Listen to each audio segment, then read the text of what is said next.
Esta es la historia de una guerra sin nombre. Comenzó hace más de 40 años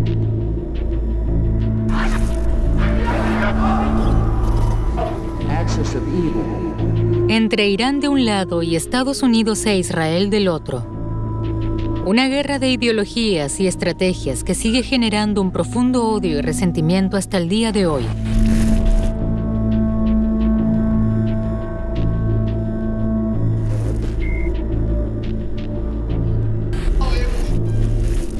Para entender el riesgo, el nivel de conflicto, hay que mirar atrás, desenredar los hilos de la tragedia, indagar más allá de dogmas y opiniones, los verdaderos motivos de ambos bandos. Contar esta historia.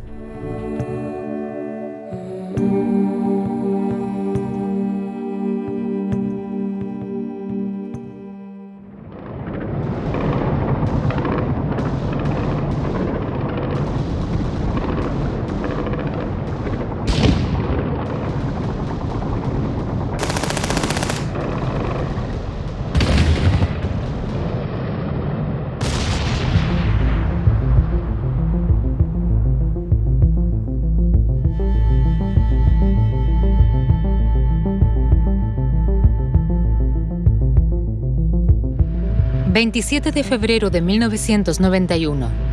el ejército de los Estados Unidos le infligió una sangrienta derrota a Irak, que 6 meses antes había invadido Kuwait. Washington, el gran vencedor de esta Segunda Guerra del Golfo, no se imagina que esto desencadenará un proceso en Irán que sacudirá una vez más a todo Oriente Medio. Kuwait is liberated. Iraq's army is defeated. Our military objectives are met.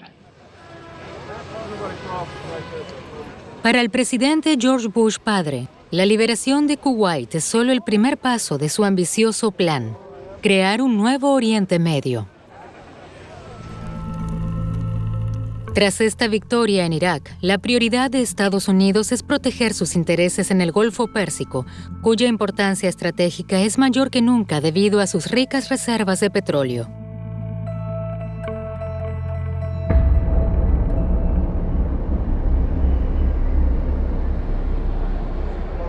Para ello, Bush debe intentar resolver el conflicto palestino-israelí, ya que este amenaza la estabilidad de todo Oriente Medio.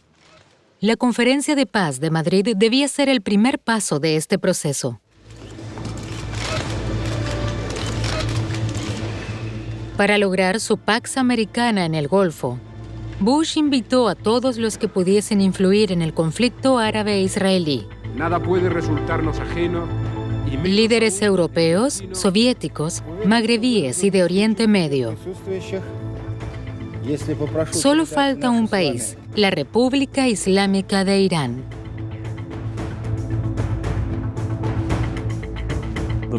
La verdadera razón por la que Irán no fue invitado es el trauma por la crisis de los rehenes. Sigue estando muy presente.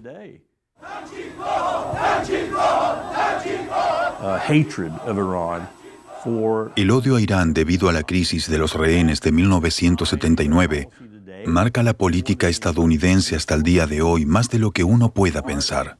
Influye en todo lo que tenga que ver con Irán.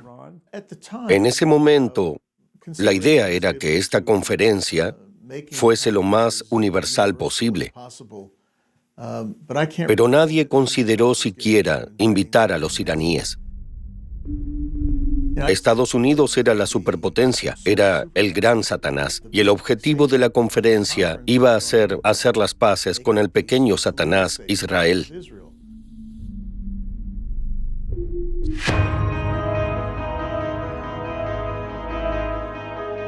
Sin embargo, la nueva cúpula iraní en Teherán no está dispuesta a jugar un papel secundario en Oriente Medio. Desde la muerte de Jomeini en 1989, el país está dirigido por 2 personalidades de la Revolución Islámica.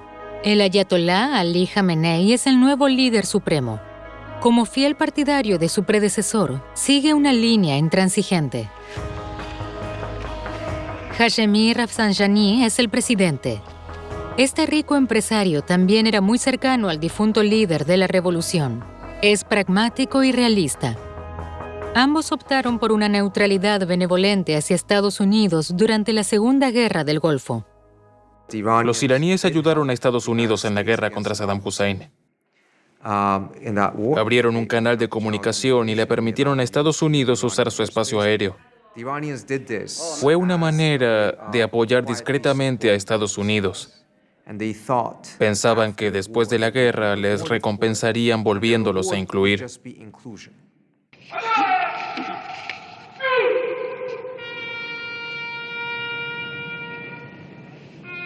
Para la República Islámica es vital, sobre todo, salir del aislamiento en el que se encuentra. El país está devastado, en la ruina. De 1980 a 1988, Irán libró una larga guerra contra Irak, una guerra devastadora que dejó 500.000 muertos. Ese trauma estuvo a punto de hacer caer al régimen. Si quiere sobrevivir, a partir de ahora tendrá que proteger sus fronteras, pero también modernizar el país. La prioridad de Rafsanjani era reconstruir, porque pensaba, y pienso que tenía razón, que lo más importante era reconstruir la economía que estaba por el piso. Así que empezó a normalizar relaciones con todos los estados que podía y empezó a hablar de normalizarlas incluso con Estados Unidos. En ese momento había dos corrientes de pensamiento en Irán. Unos pensaban que no se podía confiar en los estadounidenses, que eran mentirosos y tramposos, y te engañarían. Y otros, incluido Rafsanjani, decían, ¿qué tenemos que perder? Mostremos buena voluntad. Si eso no funciona, todo el mundo dentro y fuera de Irán verá que los culpables son los estadounidenses y no los iraníes. Para la cúpula iraní, la Conferencia de Paz de Madrid es la prueba de que Washington ya no quiere tener relación con su país. Al final, esa Pax Americana, que se basa en una reconciliación entre israelíes y árabes, ¿se dirige en primera línea contra Irán y sus intereses? Creo que la conclusión a la que seguramente llegaron de que no les invitaran a Madrid no fue solo que no podían confiar en Estados Unidos. Confianza apenas tenían. Creo que la conclusión principal fue que si no eran lo suficientemente problemáticos, les ignorarían. Pero si son capaces de demostrar que pueden crear problemas, Estados Unidos tendrá que tratar con ellos.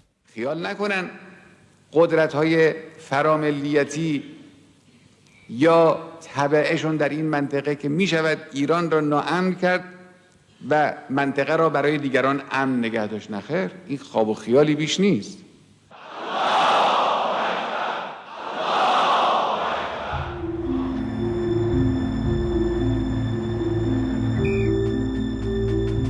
Así que el ayatolá Jamenei decide reaccionar. 2 semanas antes de Madrid, celebra su propia conferencia en apoyo a Palestina.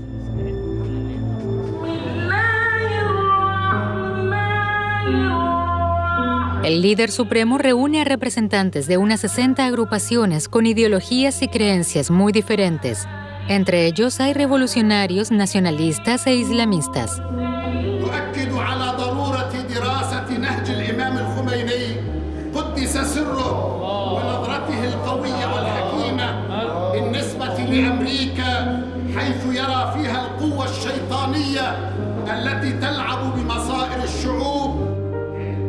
Todos los participantes rechazan la hegemonía estadounidense en Oriente Medio, la ocupación de Palestina y el Estado de Israel.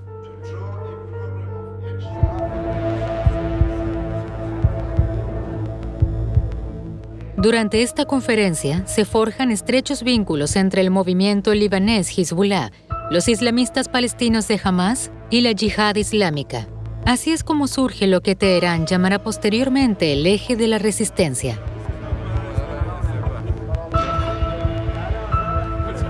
Este eje se convertirá rápidamente en un blanco para Estados Unidos e Israel.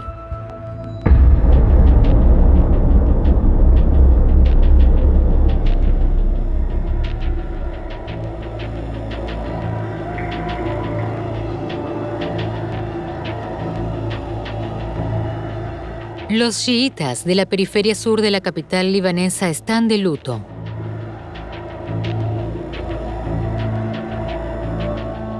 Al menos 50.000 personas lloran la muerte de su líder. El jeque Abbas al-Musawi, secretario general de Hezbollah y uno de los principales participantes en aquella conferencia de Teherán, fue asesinado el día anterior por el ejército israelí junto a su esposa e hijo. Israel se atreve por primera vez a eliminar a un miembro destacado de Hezbollah.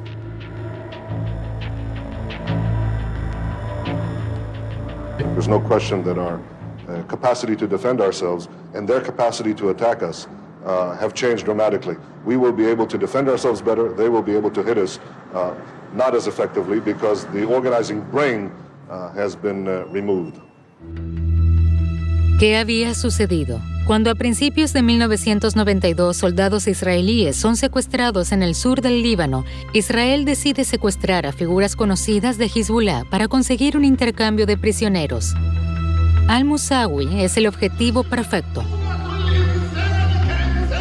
El 16 de febrero, el servicio secreto militar se entera de que el líder chiita iba a desplazarse en coche hasta un poblado del sur del Líbano y decide vigilarlo con drones.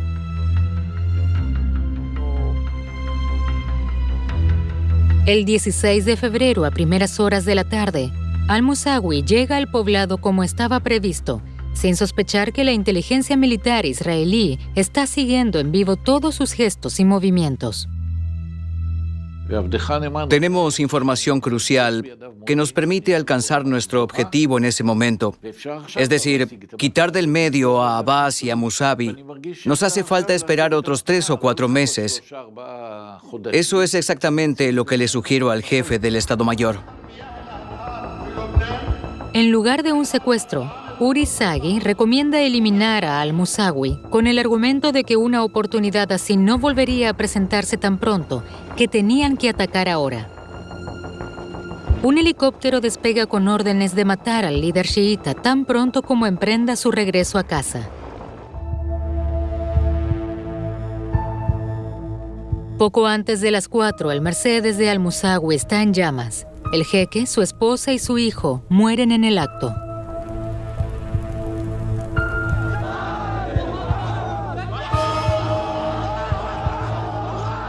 El ejército israelí parece haberse impuesto sobre Hezbollah. Para los servicios secretos, aquello fue un éxito extraordinario. Pero desde un punto de vista estratégico y político, una auténtica catástrofe. No tengo palabras para explicar cómo se tomó esa decisión. Fue muy triste. Antes de matarlo, antes de liquidarlo, no hubo discusión alguna, nada. No se discutió si valía la pena o no. ¿Qué consecuencias tendría? Todos lo aprobaron, pero nadie pensó en las implicaciones que tendría aquella acción. Yo dije, escuchen. Es muy probable que pueda haber represalias, así que hablemoslo. No.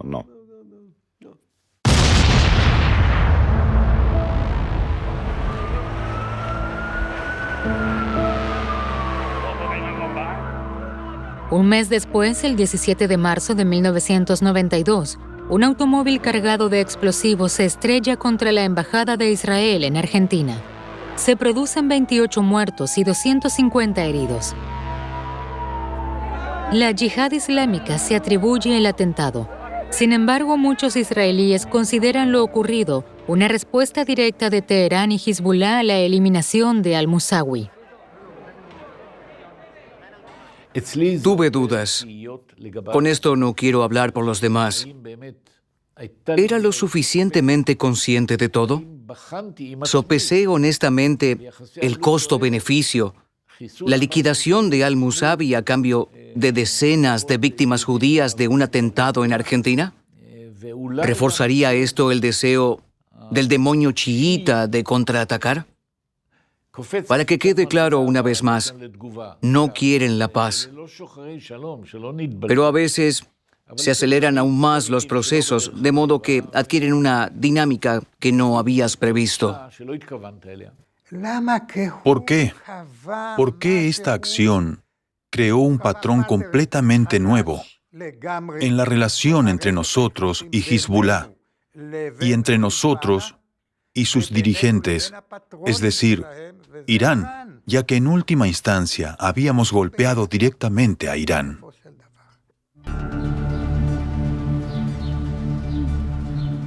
Los servicios secretos israelíes afirman que la situación podría incluso empeorar considerablemente, porque Irán no solo se sirve de Hezbollah, sino que también planea desarrollar armas nucleares. Si Israel no reacciona ahora, está en juego nada menos que la existencia misma de su Estado.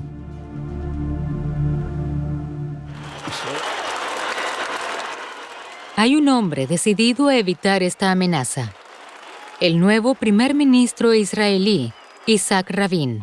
Cuando llega al poder en junio de 1992, pocas semanas después del atentado en Argentina, ya es un personaje histórico.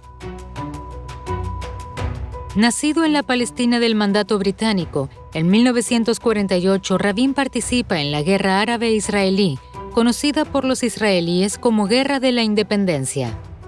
Como jefe de Estado Mayor, es el gran ganador de la Guerra de los 6 días en junio de 1967, en la que Israel toma el control del este de Jerusalén, Cisjordania, la Franja de Gaza y los Altos del Golán. Ante la amenaza de una bomba atómica iraní, Rabin opta por una estrategia revolucionaria: el diálogo con los palestinos. Si regresa ahí la calma, se liberarán recursos militares para protegerse contra Irán.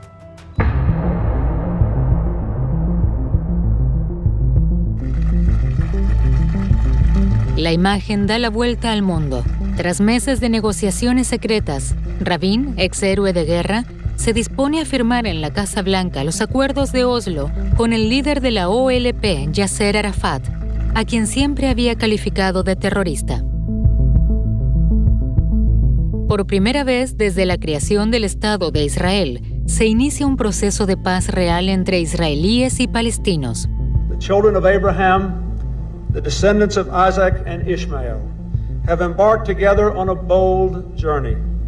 Together, today, with all our hearts and all our souls, we bid them shalom, salam, peace.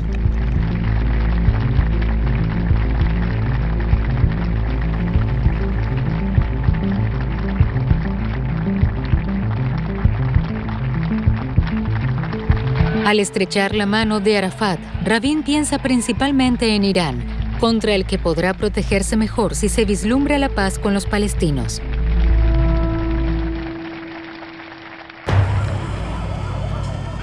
Pero 3 semanas después estalla un autobús cerca de un asentamiento israelí en Cisjordania. Jamás se atribuye el ataque.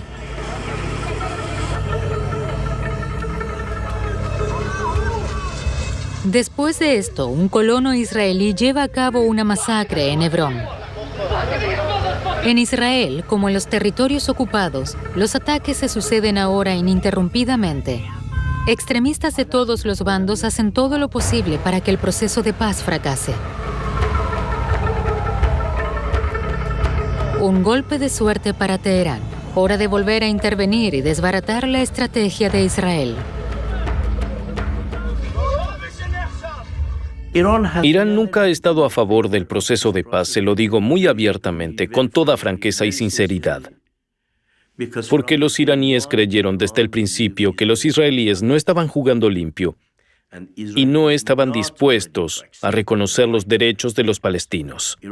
Irán estaba 100% convencido de que esto era solo una maniobra para ganar tiempo y destruir los sueños y los derechos de los palestinos. E Irán no iba a aceptarlo.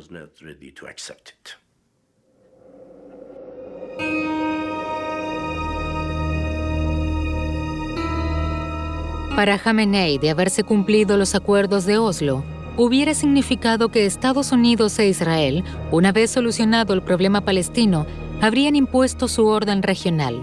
Un orden regional que degradaría a Irán a actor secundario. Para devolver a su país al centro del equilibrio de fuerzas, el líder supremo decide poner en práctica la alianza que se acordó en la Conferencia de Teherán en 1991. Aumenta su apoyo a las organizaciones islamistas palestinas Hamas y la Yihad Islámica. Iran is responsible, with the other extreme Islamic groups, for the setup of international terror. And in addition, Iran tries to build military capability, conventional and non-conventional. The specter of an Iran armed with weapons of mass destruction and the missiles to deliver them haunts not only Israel, but the entire Middle East, and ultimately all the rest of us as well. The United States, and I believe all the Western nations, have an overriding interest in containing the threat posed by Iran.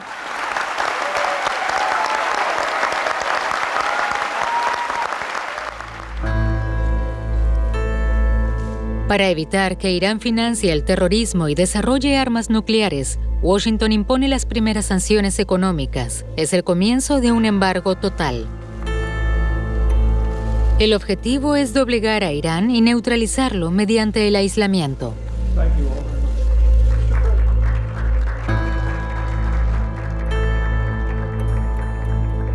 Sin embargo, no es Teherán el responsable de la tragedia que pronto golpeará en la médula a Estados Unidos. Una tragedia cuyo simbolismo político abrirá una nueva era en todo Oriente Medio.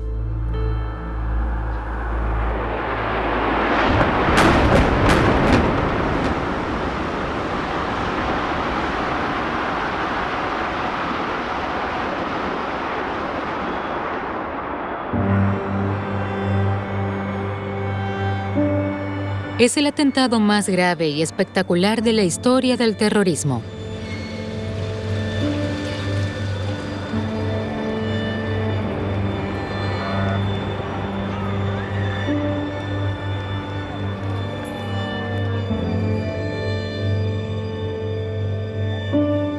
Casi 3.000 víctimas. Ante la dimensión de la masacre, los Estados Unidos constatan con horror que tal vez su verdadero enemigo no sea el Islam chiita de Irán y Hezbollah, sino más bien el islamismo sunita encarnado por Al-Qaeda y su líder árabe saudita Osama Bin Laden. George Bush hijo, elegido presidente el año anterior, tiene que reaccionar. We will not only deal with those who dare attack America. We will deal with those who harbor them and feed them and house them. Make no mistake about it. Underneath our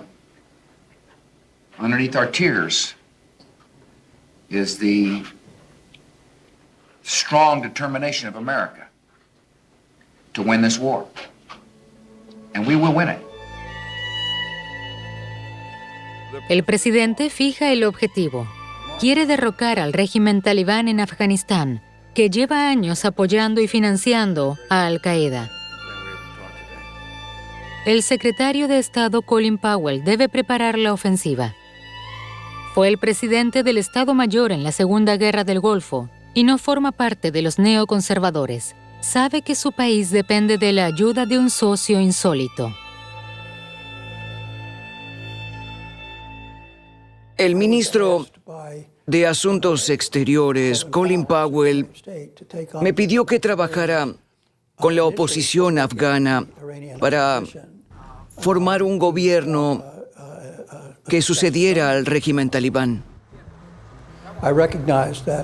Para mí estaba claro que para ello tenía que negociar con los países que habían estado apoyando a la oposición afgana. Dejé claro que tenía que hablar con Irán y Colin Powell estuvo de acuerdo. ¿Pedirle ayuda a Irán, el archienemigo de Estados Unidos? Sin embargo, la República Islámica no solo comparte una frontera de 1.000 kilómetros con Afganistán, sino que también es el aliado ideal para derrocar al régimen talibán. Los talibanes eran un grupo extremista hostil a Irán y al chiismo. Llevaron a cabo masacres contra los Hazara una minoría chiita en Afganistán.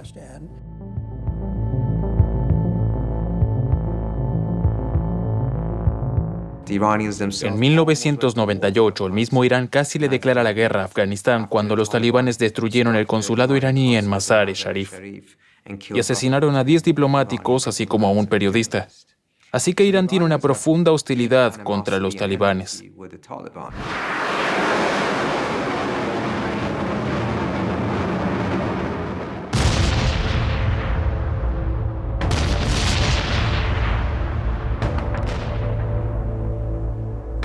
El 7 de octubre de 2001 caen las primeras bombas estadounidenses en Afganistán. Ha comenzado la Operación Libertad Duradera.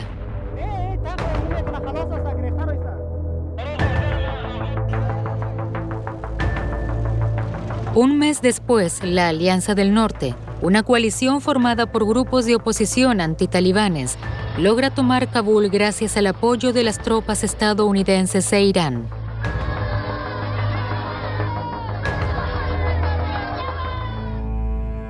Ha llegado el momento de construir el Afganistán del mañana. A principios de diciembre de 2001 se celebra en Bonn una conferencia internacional con todas las agrupaciones afganas.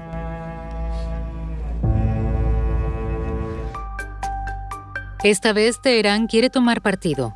Mohammad Zarif, el delegado iraní, logra persuadir a los grupos afganos para que se comprometan a la formación del gobierno de transición, incluida una declaración final conjunta.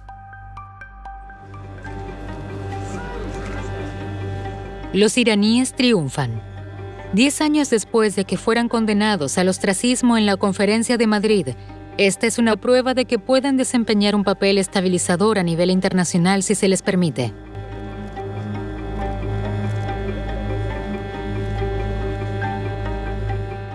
Los iraníes me dijeron que estaban interesados en un mayor diálogo.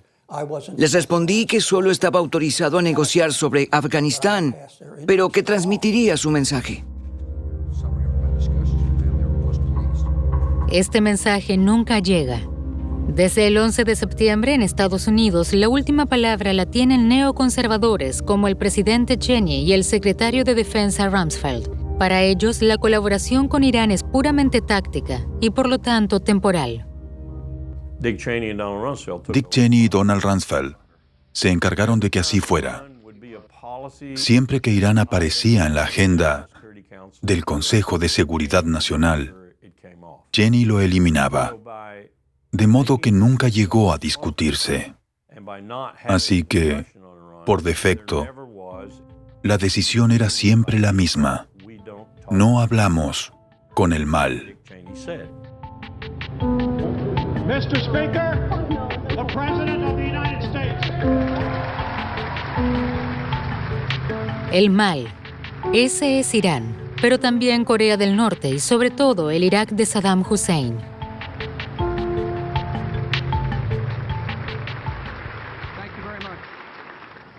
States like these and their terrorist allies constitute an axis of evil, arming to threaten the peace of the world by seeking weapons of mass destruction. These regimes pose a grave and growing danger.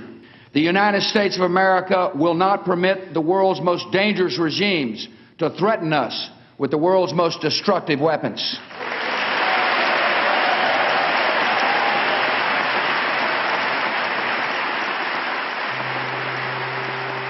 Con ese discurso sobre el eje del mal, Bush descarta definitivamente cualquier acercamiento con Irán.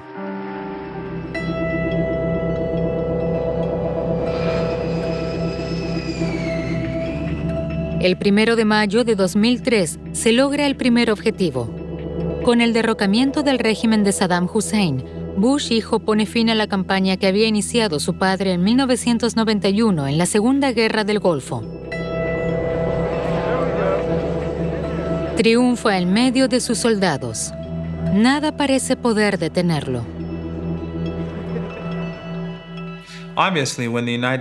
Cuando Estados Unidos invadió Afganistán y luego Irak, con un falso pretexto, mintiendo, diciendo que Irak tenía armas de destrucción masiva y que había un vínculo entre Saddam Hussein y Al-Qaeda. Irán temió que los estadounidenses intentaran también desestabilizar o incluso invadir su país.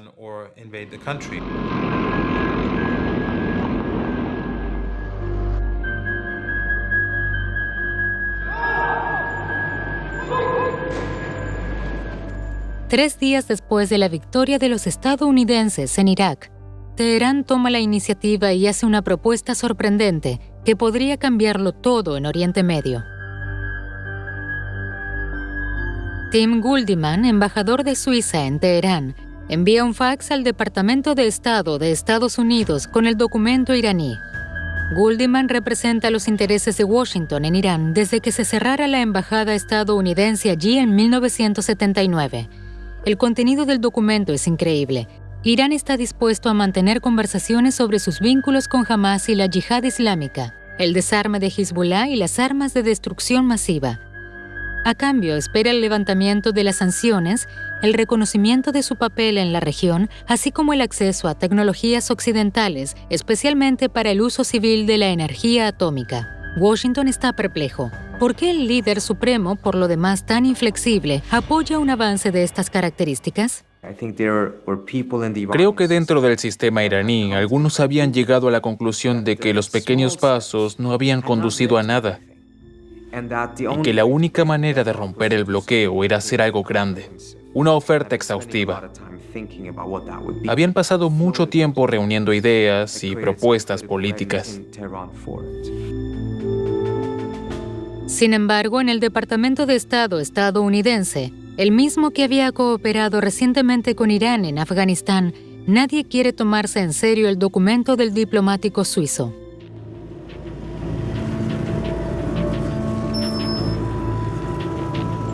Tras la exclusión de la Conferencia de Madrid y el discurso sobre el eje del mal, este nuevo rechazo al diálogo es para Teherán la prueba de que Washington sigue persiguiendo el mismo objetivo: un cambio de régimen en Irán. Para proteger la República Islámica, el ayatolá Jamenei toma una decisión radical. Decide expandir masivamente su programa nuclear y el enriquecimiento de uranio para disponer de una bomba atómica lo antes posible.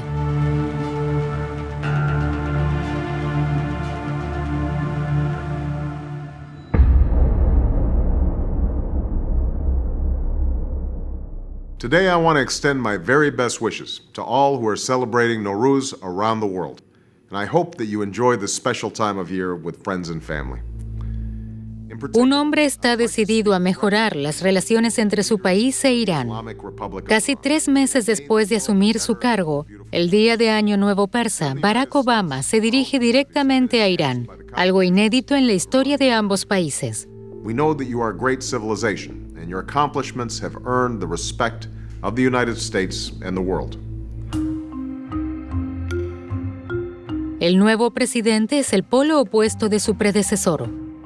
En 2003, Obama, demócrata convencido, se había declarado en contra de la invasión de Irak. Cree en el multilateralismo y quiere evitar un armamento nuclear de Irán mediante la diplomacia. Además, quiere evitar a toda costa un ataque israelí contra Teherán, porque sumiría a todo Oriente Medio en el caos. El presidente le dio prioridad absoluta a Irán. Sentía que era una cuestión de seguridad nacional y que una bomba atómica iraní sería un peligro para la región, Europa y Estados Unidos. Sin embargo, Benjamín Netanyahu no cree que Obama optara por una intervención militar si las conversaciones fracasan. A sus ojos, el presidente estadounidense no sabe nada sobre Oriente Medio, mientras que él es un jefe de Estado experimentado. Netanyahu, hijo de padres sionistas conservadores, fue el comandante de una unidad de élite y 10 años antes había gobernado el país con un solo principio: ningún compromiso a costa de la seguridad de Israel, Incluso declara sin el visto bueno de Washington que está dispuesto a destruir las instalaciones de enriquecimiento de uranio de Irán. Israel también puede actuar sin el consentimiento de Estados Unidos. Los estadounidenses nunca ocultaron su posición a una acción así. En su opinión, causaría un daño mayor.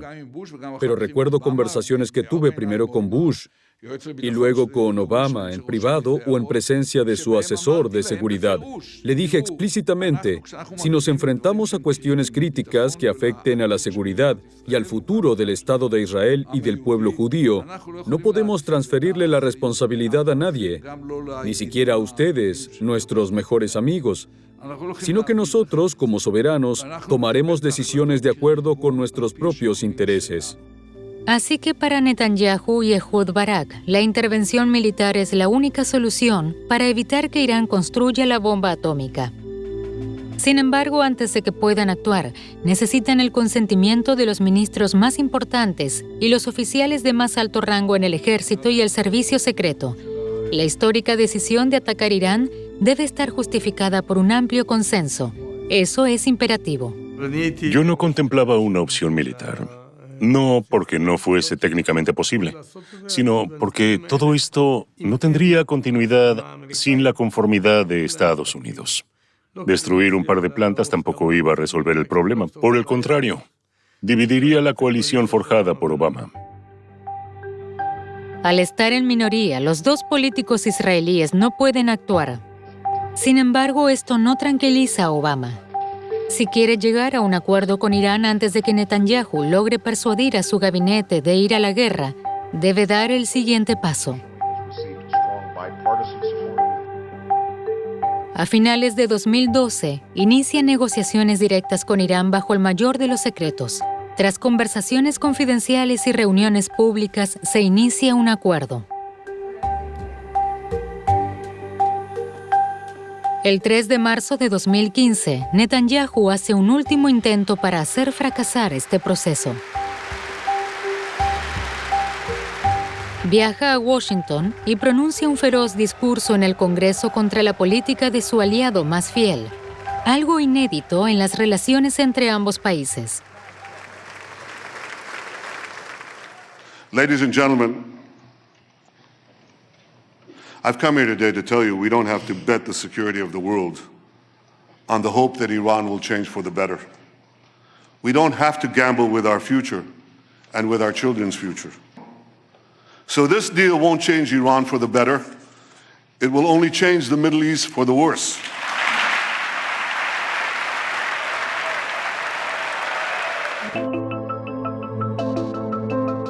Sin embargo, las tácticas del primer ministro israelí no funcionan. Su discurso no produce ningún cambio. Obama sigue adelante.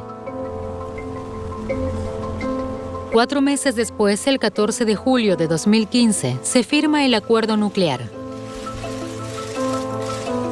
En representación de Teherán está su ministro de Exteriores, Mohammad Zarif, el mismo que apoyó a Estados Unidos contra los talibanes en 2001. I believe this is a historic moment. We are reaching an agreement that is not perfect for anybody, but it is what we could accomplish, and it is an important achievement for all of us. Today could have been the end of hope on this issue, but now we are starting a new chapter of hope. Irán acuerda limitar su programa de enriquecimiento de uranio al sector civil y desistir de construir la bomba atómica. A cambio, se levantarán gradualmente las sanciones que paralizan su economía.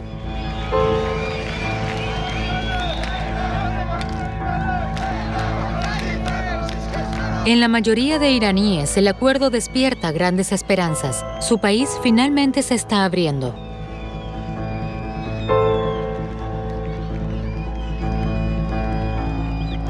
Para Netanyahu es un desastre. Ahora nada se interpondrá en Oriente Medio a una república islámica fortalecida y legitimada, mientras que Israel está más aislado que nunca. Sin embargo, esta nueva dinámica entre Irán y Estados Unidos será solo un breve intermedio. If we do nothing, we know exactly what will happen. In just a short period of time, the world's leading state sponsor of terror will be on the cusp of acquiring the world's most dangerous weapons. Therefore, I am announcing today that the United States will withdraw from the Iran nuclear deal. Con esta decisión del presidente Trump, comienza una nueva etapa en la larga historia de las relaciones entre Irán por un lado y Estados Unidos e Israel por el otro.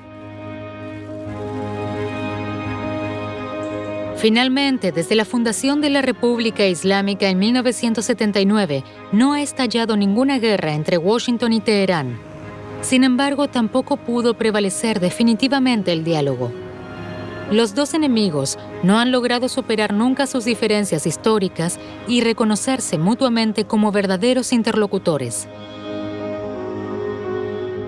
Para Israel, Irán también sigue siendo un peligro que se vuelve más grande y mortal cada día. Mientras la teocracia chiita no reconozca a Israel, habrá muchos caminos cerrados.